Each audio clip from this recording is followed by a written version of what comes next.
तुम गुस्सा करती हो अपने माँ बाप पे या किसी पे भी, तो उनके दिल पर चोट लगती है, उनको दर्द होता है और वहां पर एक निशान रह जाता है।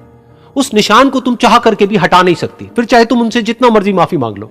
ये कहानी है एक छोटी सी बच्ची की जिसको बहुत गुस्सा आता था, बात बात पे गुस्सा आता था। और जब उसको गुस्सा आता था तो वो ये नहीं देखती थी कि उसके सामने कौन है, और जो उसके मन में आता था वो सब बोल देती थी। कई कई बार तो वो कुछ चीजें उठाती और जमीन पे फेंकती और तोड़ देती। तो उसके माँ बाप बहुत परेशान हो गए, उनको समझ नहीं आ रहा था कि वो क्या करें। उन्होंने बहुत कोशिश करी उस बच्ची को समझाने की अलग अलग तरीके से, लेकिन वो बच्ची समझ ही नहीं रही थी। फिर एक दिन उसकी माँ ने उसकी ट्यूशन टीचर से बात करी, क्योंकि ट्यूशन टीचर ही एक ऐसी थी जिसकी कि वो बात सुनती थी। तो उसकी टीचर ने उसकी माँ की सारी बातों को सुना और उनको बोला कि आप चिंता मत करो, आने वाले कुछ दिनों के अंदर अंदर ही इस बच्ची का गुस्सा पूरी तरीके से खत्म हो जाएगा। उसकी माँ को समझ नहीं आया, लेकिन फिर भी उन्होंने कहा कि कोशिश करने में क्या जाता है। फिर उस दिन रोज की तरह जब वो टीचर आई और वो क्लास शुरू होने वाली थी, तो उसकी टीचर ने उस बच्ची से कहा कि आज हम पढ़ाई नहीं करेंगे, आज हम एक गेम खेलेंगे। तो बच्ची ये सुन करके बहुत खुश हो गई। फिर टीचर उस बच्ची के साथ में उस घर के पीछे एक दीवार के पास में जाकर के खड़ी हो गई, और उस टीचर ने उस बच्ची को कहा कि गेम ये है कि अब जब भी तुम्हें गुस्सा आए, तुम्हें कील लेनी है और यहां पर आकर के इस दीवार में गाड़ देनी है, थोड़ी सी, जितनी हो सके। फिर उस बच्ची ने टीचर से पूछा, लेकिन इससे क्या होगा? तो टीचर ने कहा कि जब ये गेम खत्म हो जाएगी तो तुम्हें एंड में एक प्राइज मिलेगा।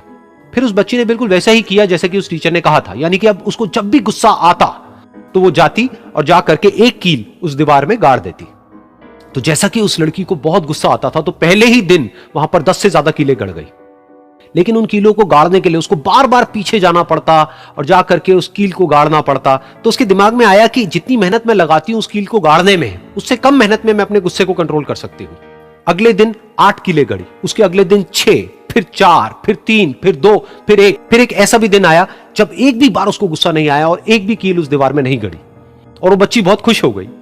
खुशी खुशी वो अपनी टीचर के पास में गई और जाकर के उनको बताया कि देखो मैम, आज मैंने एक भी कील उस दीवार में नहीं गाड़ी है, क्योंकि मेरे को एक बार भी गुस्सा नहीं आया है। तो मैम ने उसको थोड़ी सी शाबाशी दी और मैम उसके साथ में उस दीवार के सामने जाकर के खड़ी हो गई। अब मैम ने उस बच्ची को कहा कि गेम अभी खत्म नहीं हुई है, अब तुम्हें क्या करना है कि जिस भी दिन तुमको बिल्कुल भी गुस्सा नहीं आता है, उस दिन के एंड में तुम एक कील को इस दीवार से निकाल दोगी। तो बच्ची ने वैसा ही किया, लेकिन क्योंकि कीलें बहुत ज्यादा थी तो 1 महीने से भी ज्यादा टाइम लग गया उन सारी कीलों को बाहर निकलने में।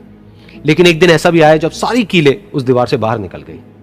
फिर वो बच्ची बहुत ही खुश होकर के अपनी टीचर के पास में गई और जाकर के बोला कि अब उस दीवार में एक भी कील नहीं है। तो उसकी टीचर उस बच्ची के साथ में उस दीवार के सामने जाकर के खड़ी हुई, उसने देखा कि एक भी कील नहीं है दीवार में। फिर उसको उसकी एक फेवरेट चॉकलेट गिफ्ट करी और बोला कि तुम इस प्राइज को जीत गई हो। बच्ची बहुत ही खुश हो गई। फिर टीचर ने उस बच्ची से पूछा कि क्या तुमको इस दीवार में कुछ नजर आ रहा है? तो बच्ची ने कहा, नहीं मैम, इसमें तो कुछ भी नहीं है, सारी कीलें निकल चुकी हैं। तो उस टीचर ने कहा, एक बार ध्यान से देखो, शायद कुछ नजर आए। तो उस बच्ची ने दोबारा देखा और कहा, वो जो कीलें मैंने गाड़ी थी उसके कुछ निशान मुझे नजर आ रहे हैं दीवार में।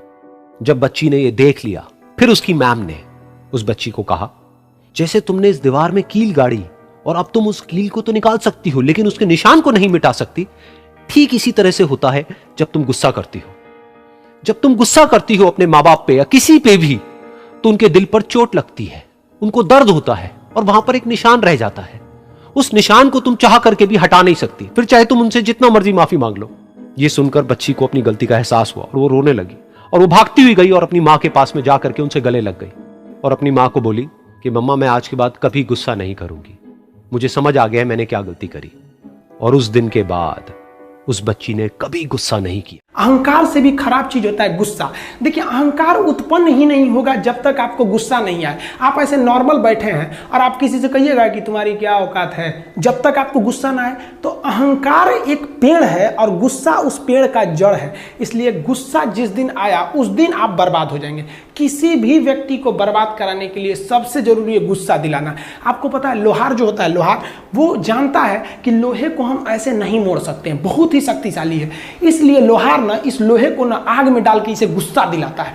जब ये गुस्से से लाल हो जाता है ना, तो जहां गुस्सा आया आप अपनी ताकत खो देते हैं, और ये लोहा अपनी ताकत खो देता है और एक मामूली हथौड़े के चोट से लोहा मुड़ जाता है। तो जिस दिन आपको गुस्सा आ गया, समझ जाइए कि आप अपनी ताकत खो रहे हैं। जीवन में ना अपने अंदर से अहंकार बिल्कुल निकाल दीजिएगा। अहंकार बहुत ही खराब चीज है। कहते हैं कि अहंकार में इंसान को इंसान नहीं दिखता, और छत पे चढ़ जाओ तो खुद का मकान नहीं दिखता।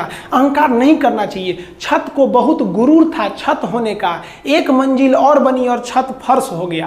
अहंकार कभी नहीं कीजिएगा। तूफान ज़्यादा होती है तो कश्ती डूब जाती है, और घमंड ज़्यादा हो जाती है तो हस्ती डूब जाती है। जिस दिन आपको घमंड होने लगे ना अपने आप के ऊपर कि हम बहुत बड़े हो गए हैं, हम बहुत पढ़ लिए हैं, हम बहुत सक्सेसफुल मैन हो गए, हम बहुत बड़े बिजनेसमैन, हम बहुत, मतलब जिस दिन आपको घमंड हो गया ना, उस दिन आप शमशान घाट में जाके देखिएगा, आपसे नायाब लोग, आपसे अच्छे अच्छे लोग वहाँ खाक बन गए। दुनिया में ना किसी से जलन नहीं रखनी चाहिए। देखिए माचिस जो होता है ना दूसरे को जला देता है, लेकिन कभी माचिस को देखें वो खुद को भी जला लेता है। अतः अगर आप दूसरे की बुराई करेंगे, दूसरे के पीछे रहेंगे ना, तो इसमें आपका लॉस होगा। और अगर आपकी कोई बुराई कर रहा है ना, तो आपको खुश होना चाहिए कि आप आगे बढ़ रहे हैं। बुराई उसी का लोग करते हैं जो आगे बढ़ रहा होता है। जो पहले गिरा हुआ है उसकी लोग क्या बुराई करेंगे।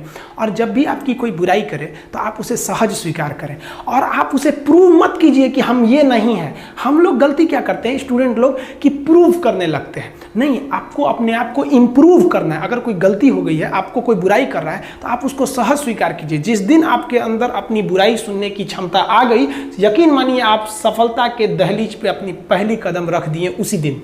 लोहा जो होता है ना, उसे कोई नहीं तोड़ सकता है, लेकिन उसी लोहे के अंदर का जो जंग लग जाता है ना, धीरे धीरे दीमक की तरह उस लोहे को खदड़ते जाता है। इसलिए अपने अंदर अहंकार को मत लाने दीजिएगा।